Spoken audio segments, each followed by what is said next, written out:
The story begins on a completely isolated and desolate island off the coast of Scotland, where Michael lives alone. There is no one else around, only the sound of the wind and the violent ocean waves. He has a loyal dog that always stays by his side. Every week, Jessie and her uncle take a small boat to bring him food rations and supplies. But Michael always tries to avoid them, not even bothering to look at them or open the door, as if staying away from people has become his habit. One day, when Jessie leaves the supply box outside the house, she places a small gift on top of it. The gift is small, but it is given with all her heart. As the boat slowly sails away, Michael finally steps out, quietly takes the box and leaves the gift on the ground. He does not care about it, spending the whole day inside drinking and playing chess alone. The following week, Jessie gathers all her courage and not only leaves the box but also knocks on the door. Michael angrily opens it, snatches the box and is about to slam the door shut. But Jessie blocks the door with her foot, hands him the gift again and asks why he never says hello, why he always avoids them. Michael does not respond, forcefully pushes her foot away and slams the door. Jessie shouts that she is not afraid of him, then returns to the boat. The gift once again left outside the door. On the boat, her uncle receives a weather warning about a massive storm approaching. The sky gradually darkens, the wind begins to howl and the waves become extremely dangerous. Jessie struggles to climb onto the small boat and tries to control it, but the waves are too strong and her paddle falls into the water. Her uncle tries to grab it, but the raging waves flip their boat over.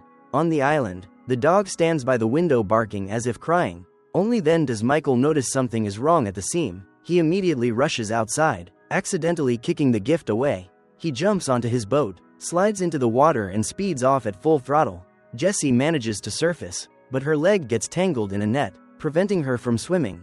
The massive waves pull her under again and she loses consciousness. Without hesitation, Michael dives into the sea, untangles the net and rescues Jessie. He also tries to save her uncle, but it is already too late. Michael brings Jessie onto the boat and performs CPR. After a long effort, Jessie finally starts breathing again.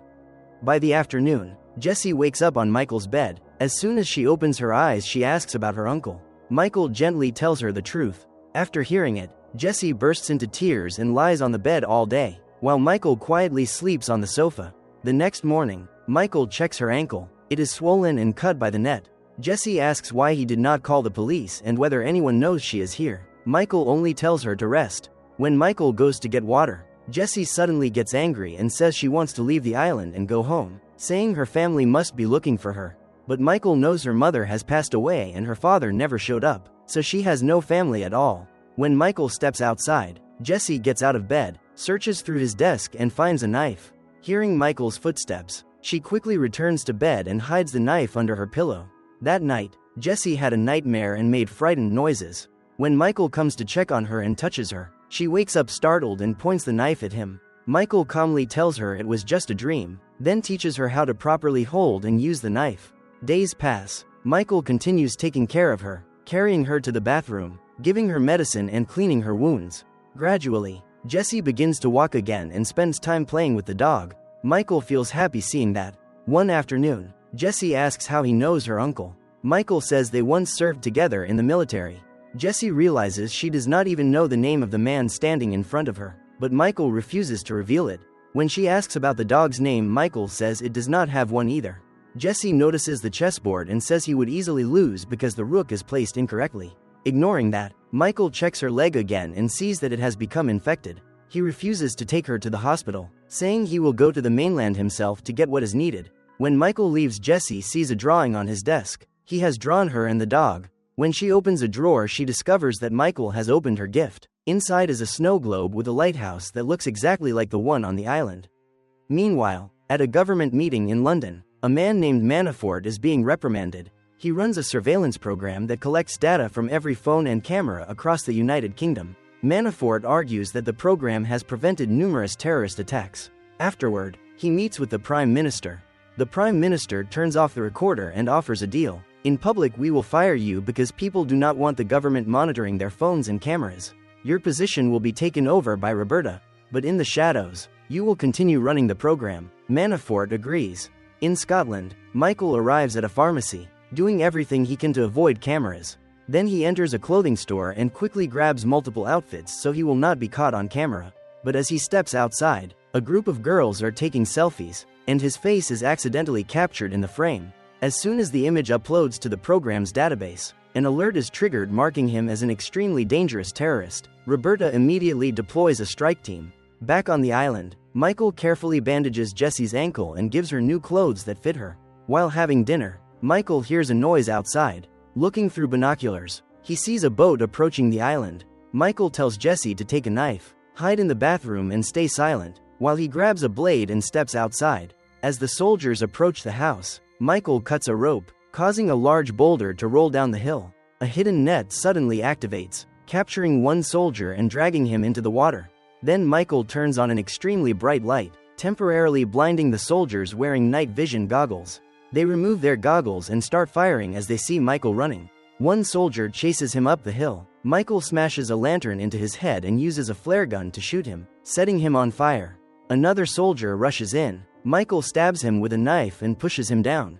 At the same time, one soldier breaks into the house. The dog immediately jumps on him and attacks fiercely. After a struggle, the soldier shoots and kills the dog. Then he kicks open the bathroom door, takes the knife from Jessie, grabs her arm and drags her outside.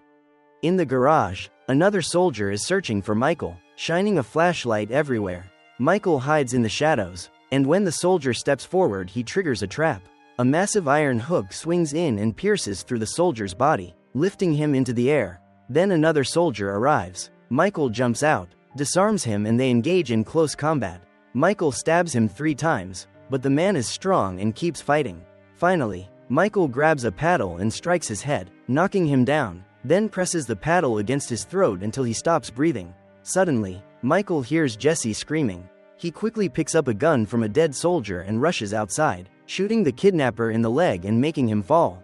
Jesse moves aside, giving Michael the opening to finish off the last soldier.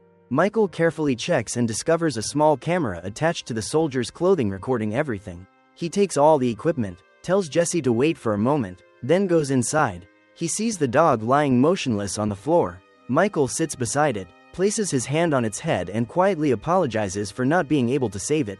Then he makes a phone call and says softly, "I'm coming and I'm bringing the package." After that, he removes the phone battery to avoid being tracked. Michael and Jesse get on the soldier's boat and leave the island in the dark. Not long after, Roberta learns her team has failed. She orders a special agent to be deployed and requests a background check on Jesse. By morning, Michael and Jesse arrive in Scotland. Jesse notices Michael's clothes are stained with blood and his wound has reopened, but he calmly says it is nothing. The two quietly move through the town, avoiding cameras, and find a usable car, but they do not have the keys.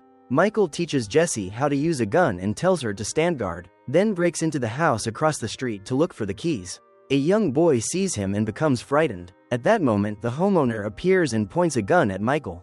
The situation becomes tense, but Jesse bravely steps in from behind and forces the man to treat Michael's wound. At the same time, one of Roberta's technicians discovers that the terrorist profile is fake. Someone has programmed the system to automatically trigger an alert whenever this face appears and then erase the code. When digging deeper, Michael's real profile shows up stating that he died in combat. Roberta realizes someone is manipulating them into killing their own man. Suddenly, the system picks up an emergency call from a boy in Scotland, crying and reporting that his father has been taken hostage by a man and a girl. Roberta immediately deploys a new team along with the special agent assigned earlier. Meanwhile, Manafort monitors everything through the system and is shocked to see that Michael is still alive.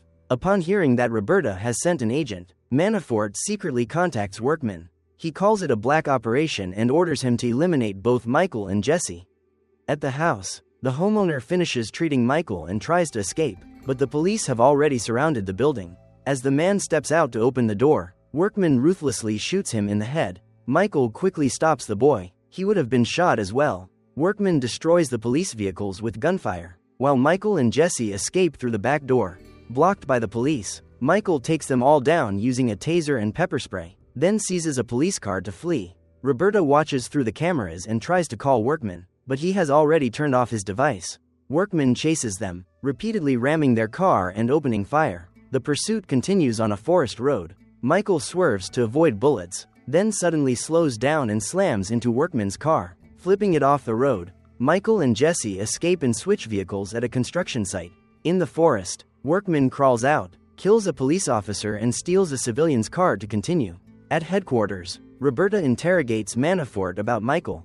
Manafort reveals that years ago he ran a secret program called Black Kites, made up of highly dangerous agents who carried out missions with no government record. Michael was the best among them. One day, he was assigned to assassinate an Iranian intelligence scientist. The scientist had provided nuclear information, and the order was to kill him, but Michael believed it was wrong, so he helped the man escape and then disappeared himself. Manafort pushes Roberta to use all resources to stop him. While Roberta reads the file hacked by the technician, Manafort secretly monitors her through the cameras. In the car, Jesse softly asks Michael if he has a family. Michael says no, explaining that he never wanted a wife or children because his life is too dangerous. Having a family would only put them at risk. Jesse sadly replies that she would endure any hardship if she could see her mother and uncle again, her eyes welling up as she takes out the drawing of the dog and gently says that the dog is his real family. After traveling for a while, they arrive at the next city, both of them keeping their heads down to avoid security cameras, but a dashcam captures their faces. Manafort receives the location, immediately edits the footage to erase Michael and Jesse to hide it from Roberta, then sends the coordinates to Workman. Michael and Jesse enter a local church and reunite with his old friend Arthur. Arthur takes them to a secluded cabin in the woods. There, Jesse realizes Arthur has cancer because he is taking the same medication as her mother. Arthur explains that he once helped build the system, and when Michael disappeared, he replaced his friend's face with that of a stranger to protect him. But Manafort turned Michael into a terrorist. Michael asks Arthur to take care of Jesse, but he refuses because he only has a few months left to live. Thinking Michael wants to abandon her, Jesse demands to leave. After hearing this, Michael asks Arthur for the address of an old human trafficker despite knowing how dangerous it is. At that moment, Workman knocks on the door and bursts in shooting. Michael and Workman engage in a violent fight, smashing everything in the room. Workman overpowers him and is about to kill Michael, but Jesse picks up a gun and intervenes. Michael takes the opportunity to fire a nail gun repeatedly into Workman, then pulls Jesse and Arthur as they escape in a car. Arriving in the city, Arthur gives Michael a phone and then splits off. Jesse begs to come along, but Michael refuses, wanting her to have a better life. Meanwhile, Roberta discovers someone secretly using the system, so she sets a trap. In London, Michael deliberately lets cameras capture his face as he enters a nightclub with Jesse. When Manafort tries to track him through the cameras, he is immediately blocked, making Roberta realize that Manafort is playing both sides. Inside the nightclub, Michael meets a human trafficker, using his dark secrets to threaten him into quickly forging documents for Jesse in time for a train departing in 30 minutes. As they are about to leave the nightclub, Manafort's team storms in. Michael takes down and kills 3 agents in quick succession. As the crowd panics, a gunfight breaks out. The agents surround and attack Michael. Jesse rushes in to help but is knocked down. In the chaos while escaping, one of them kidnaps Jesse. Michael calls Arthur to guide him through the security cameras. As Jesse is being dragged to a truck, Roberta's team also arrives. Michael breaks through the encirclement, takes down Manafort's men and rescues Jesse. When Workman appears, the two steal a motorcycle and escape. At a seaside train station, Jesse cries and refuses to leave without Michael. Suddenly, gunshots ring out. Michael pushes Jesse onto the train to safety so she can leave. Michael and Workman fire at each other until they run out of bullets, then charge into a brutal fight using pipes and chains. After an intense struggle, Michael knocks Workman down, wraps the chain around a pipe and delivers fatal blows to his head until he dies. At Manafort's mansion, he discovers his guards are dead and is horrified to see Michael standing inside. After a tense argument about the project, Michael coldly executes him. 3 months later in Spain, Jesse has started a new life. Roberta's team watches her from a distance, hoping Michael will appear. As Jesse sits at a cafe, Roberta's camera suddenly shakes and loses sight. A waitress brings Jesse a bag with a chess piece inside. Across the street, Michael finally arrives to take her away.